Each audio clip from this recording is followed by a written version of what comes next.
నమస్తే. బంగ్లాదేశ్‌లో జరిగిన అతి దారుణమైన సంఘటన హిందువులందరూ మేల్కొనేలాగా చేసిన పరిస్థితి అని చెప్పుకోవచ్చు. ఎంత దారుణంగానంటే అన్ని మతాలు సమానమే, దేవుళ్ళందరూ ఒకటే అన్నందుకు దీప్ చంద్రదాస్ అనే ఒక హిందువుని అతి దారుణంగా కొట్టి, ఈడ్చుకెళ్ళి చెట్టుకు వేలాడదీసి కాల్చి చంపేసిన సంఘటన అందరికీ తెలిసిన విషయమే. సో ఇదే అంశం పైన మనతో మాట్లాడడానికి బీజేవైఎం రాష్ట్ర నాయకులు చేవల మహేందర్ గారు ఉన్నారు. అన్న నమస్తే. చూసే ఉంటారు, అతి దారుణంగా బంగ్లాదేశ్లో హిందువులపై మారణకాండ జరుగుతుంది. ఏం చెప్తారు ఈ సంఘటనకు సంబంధించి? ఈరోజు ఏదైతే బంగ్లాదేశ్లో కేవలం ఒక హిందూ అనే ఒక నెపం చూపి అతి క్రూరాతి క్రూరంగా ముస్లింలకు సంబంధించినటువంటి మెజారిటీ ఉన్నటువంటి దేశమైనటువంటి బంగ్లాదేశ్లో ఒక హిందూ యువకుని విచక్షణ రహితంగా కొట్టి చంపి బతుకుండగానే చెట్టుకు ఉరివేసి కాల్చినటువంటి సందర్భం ఈరోజు ప్రపంచం మొత్తం కూడా ఉలికిపడ్డది. ఈరోజు ప్రపంచ దేశంలో ఉన్నటువంటి ప్రజలందరినీ కూడా నేను పిలుపునిస్తా ఉన్నాను.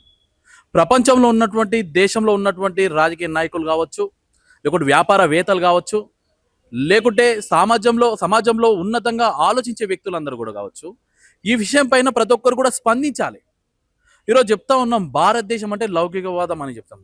భారతదేశం అంటే అన్ని మతాలకు ఒక వేదిక అని చెప్తా ఉన్నాం. భారతదేశం అంటే అన్ని కులాలకు ఒక వేదిక అని చెప్తా ఉన్నాం.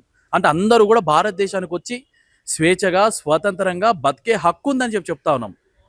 అలాంటి భారతదేశంలో హిందువులకు ఒక మంచి ఒక బేస్ అనేది ఉంటుంది.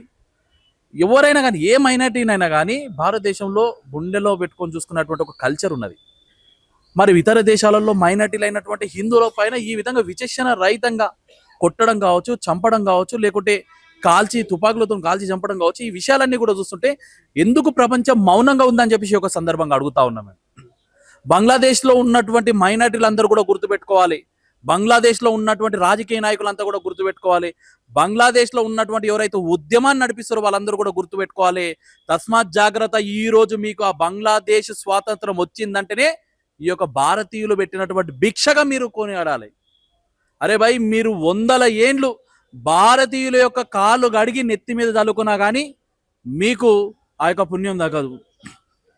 పాకిస్తాన్లో ఉన్నటువంటి వ్యక్తులు మీ యొక్క బంగ్లాదేశ్ యొక్క పూర్వీకులని నగ్నంగా రేపు చేసి, మానభంగాలు చేసి, చిత్రహింసలు పెడతా ఉంటే మా భారత సైనికులు మీ బంగ్లాదేశ్కి స్వాతంత్రం ప్రకటించడంలో దాదాపుగా 3 లక్షల మంది పోరాటం చేసిరు. 30,000 మంది బలిదానం అయ్యారు. మీకు 30 రోజుల పాటు పోరాటం చేసి మీకు స్వాతంత్రం ప్రకటిస్తే ఈరోజు ఇదే భారతీయుల మీద, ఇదే హిందువుల పైన మీరు దాడులు చేయడానికి మీరు ముందుకు వస్తా ఉన్నారు. తస్మాత్ జాగ్రత్త. భారతీయులు కనుక తలుచుకుంటే, నరేంద్ర మోడీ గారు కనుక తలుచుకుంటే, భారతదేశంలో ఉన్నటువంటి ప్రజలు కూడా తలుచుకుంటే అక్కడ బంగ్లాదేశ్లో వారి యొక్క ఆటలు సాగవు. ఏందా మీరు హిందూ అనే ఒకే ఒక చిన్న నెపంతో ఈరోజు ఏమన్నాడు? ఈరోజు చెప్తా ఉన్నాం ఘోరం. నేను ఏమంటున్నా అంటే, ఒక హిందూ అని నేను అట్లా చూసిన మానవత్వంతో చూడండి. అరే, ఒక చీమకు కూడా హాని చేయనటువంటి వ్యక్తులు, హిందుత్వంలో ఉన్నటువంటి వ్యక్తులు, అరే ఉదయం లేస్తే తన బిడ్డ, తన చిన్న బాబు, చిన్న బేబీ ఉన్నారు తనకు, అంటే ఆల్మోస్ట్ 2 years కూడా ఉంటుంది కావచ్చు. వాళ్ళ భార్య చిన్న వయసులో పెళ్లి చేసుకున్నారు. వాళ్ళంతా కూడా వాళ్ళ కుటుంబం మొత్తం కూడా వీరి మీద ఆధారపడి ఉన్నది. అరే, అందరు దేవుళ్ళు ఒక్కటే అన్నటువంటి ఒక పాపానికి ఈరోజు అతన్ని చంపినటువంటి విధానం చూస్తూ ఉంటే, చంపడం అంటే కూడా ఏదో ఆషామాషి కాదు. చనిపోయినాక కూడా కట్టెలతో కొడుతూ, గుంజుకోబోగుతూ, నిప్పంటించి చంపుతుంటే ఈరోజు ఎక్కడ పోయింది? ఈరోజు సమాజం అంతా ఎక్కడ పోయింది? ఈరోజు భారతదేశంలో ఉన్నటువంటి వ్యక్తులను కూడా నేను అడుగుతా ఉన్నాను. ఎక్కడో పాలస్తీనా ఉన్నటువంటి వ్యక్తులకు ఏదో అన్యాయం జరిగితే, దాదాపుగా 4,000 కిలోమీటర్ల అవతల ఉన్నటువంటి వ్యక్తులకు అన్యాయం జరిగితే ఈ యొక్క భారతదేశంలో ఉద్యమాలు చేశారు. ఈ యొక్క భారతదేశంలో ఫ్లెకార్డుల ప్రదర్శన చేశారు. పార్లమెంట్లో పాలస్తీనా, సేవ్ పాలస్తీనా అని చెప్పి బ్యాగులు పట్టుకొని తిరిగినటువంటి కాంగ్రెస్ నాయకుల్లారా, అదేవిధంగా ఓ కుహాన మేధావుల్లారా, ఎందు గురించి పక్కనే ఉన్నటువంటి బంగ్లాదేశ్లో ఒక మైనర్, ఒక దళిత్, ఒక హిందూని చంపితే, గాజాలో ముస్లింల పైన మారణకాండ జరుగుతుంటే ఏ ఒక్క హిందువు కూడా దాని గురించి ప్రస్తావించలేదు. ఇలా హిందువుల గురించి జరిగితే మేమెందుకు మాట్లాడతాం అన్నట్లుగా కొంచెం వాళ్ళ ప్రవర్తన ఉందా ఈ రకంగా ఏమన్నా? నేను ఏమంటున్నాము, గాజాలో జరుగుతున్నటువంటి ఉద్యమం వేరు. నేను ఏమంటున్నాం, ఎక్కడైనా కానీ ఒక ఉద్యమంలో పూర్వకాలంలో ఒక యుద్ధాలు జరిగేది. అక్కడ వాళ్ళు చనిపోయేది, ఇక్కడ వాళ్ళు చనిపోయేది. అది యుద్ధం. అది ఇప్పుడు పాకిస్తాన్కి ఇండియాకి కూడా యుద్ధం జరిగితే ఇంత బాధ వరకు, ఎందుకంటే ప్రిపరేషన్లో ఉంటాం. అది యుద్ధం. అక్కడ హిందువా, ముస్లిమా, క్రిస్టియనా, లేకపోతే ఇతరం అనేది ఎక్కడ కూడా అడ్డం రాదు. ఇది కానీ ఒక బంగ్లాదేశ్లో మెజారిటీ ఉన్నటువంటి ముస్లిం ఏరియాలలో అందరూ ఒకటే అన్నారు కదా. భారతదేశంలో కూడా అందరూ ఒకటే అంటున్నారు. అట్లనే హిందువులు అందరిని చంపుకుంటూ వెళ్తున్నారా?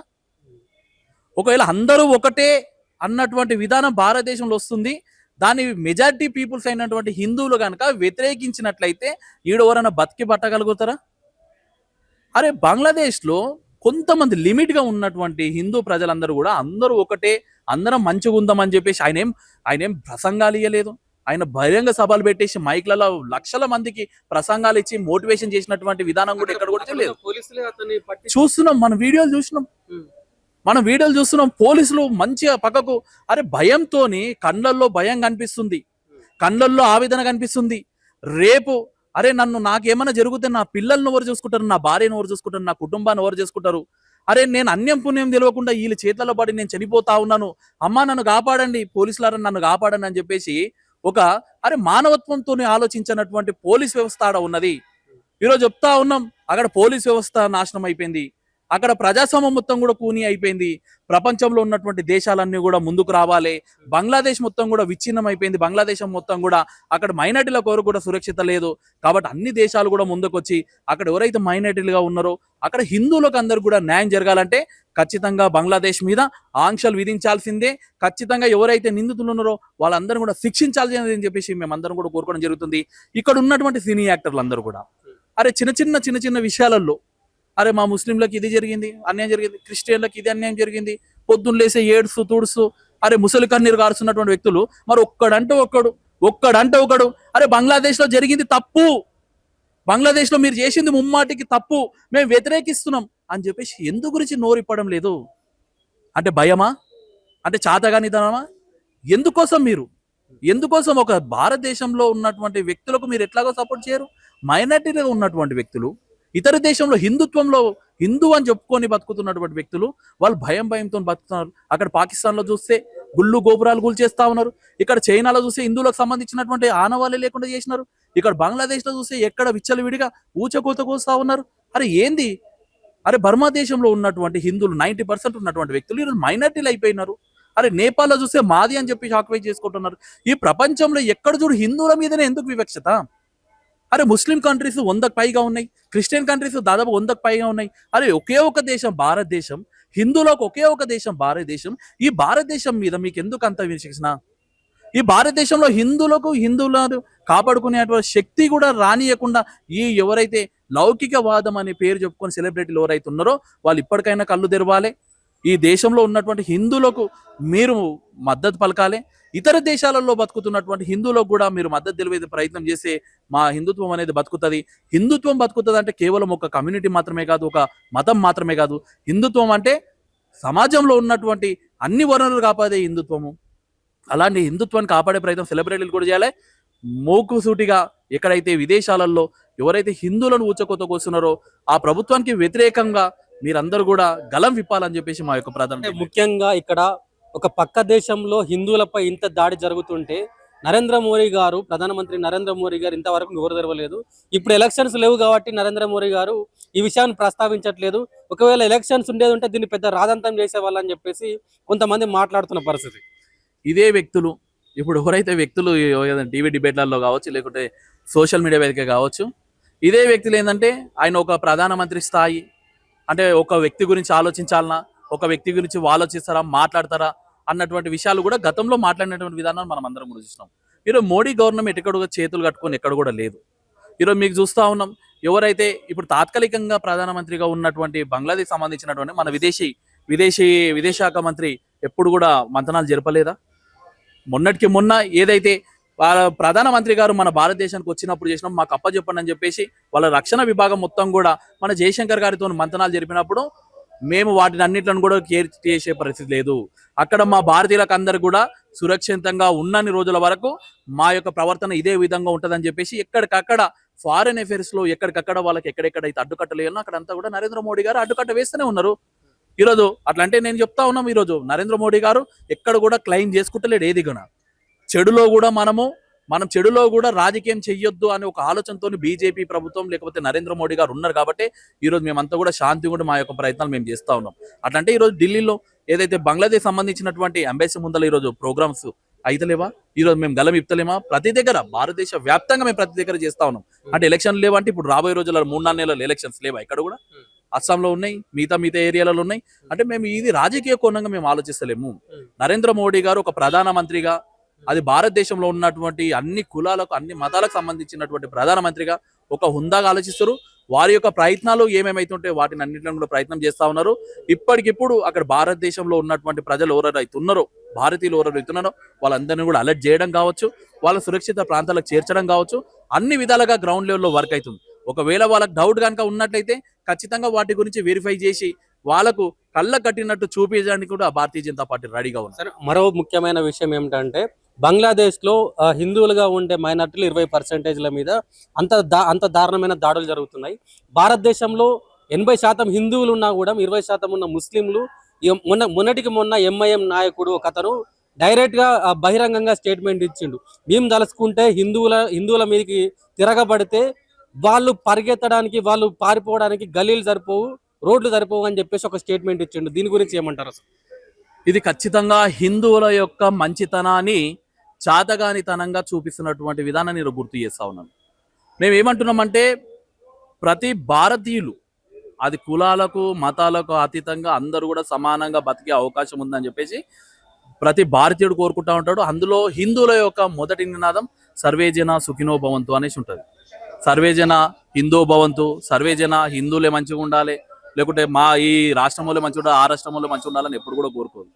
కాబట్టి హిందూ ధర్మం అనేది మతం కాదు, ఇది హిందూ ధర్మం అనేది అందరూ బాగుండాలి, అందులో మనం ఉండాలనుకున్న కోరుకునేది ఏదైనా మతం ఉందంటే అది హిందుత్వం మాత్రమే.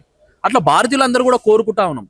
కానీ ఎవడైతే ఈ ఎంఐఎం పార్టీ వాళ్ళు కావచ్చు, లేకపోతే భారతదేశంలో ఎవడైతే చైనా నుంచి కానీ పాకిస్తాన్ నుంచి కానీ వాళ్ళ తొత్తులుగా మారి భారతదేశం యొక్క ప్రతిష్టని అంతర్జాతీయ స్థాయిలో దించడానికి ప్రయత్నం చేస్తుర్రో అలాంటి వ్యక్తుల యొక్క ప్రయత్నాలన్నింటిని కూడా భగ్నం చేయడానికి మాలాంటి వ్యక్తులం అందరం కూడా కంకణం కట్టుకున్నాం.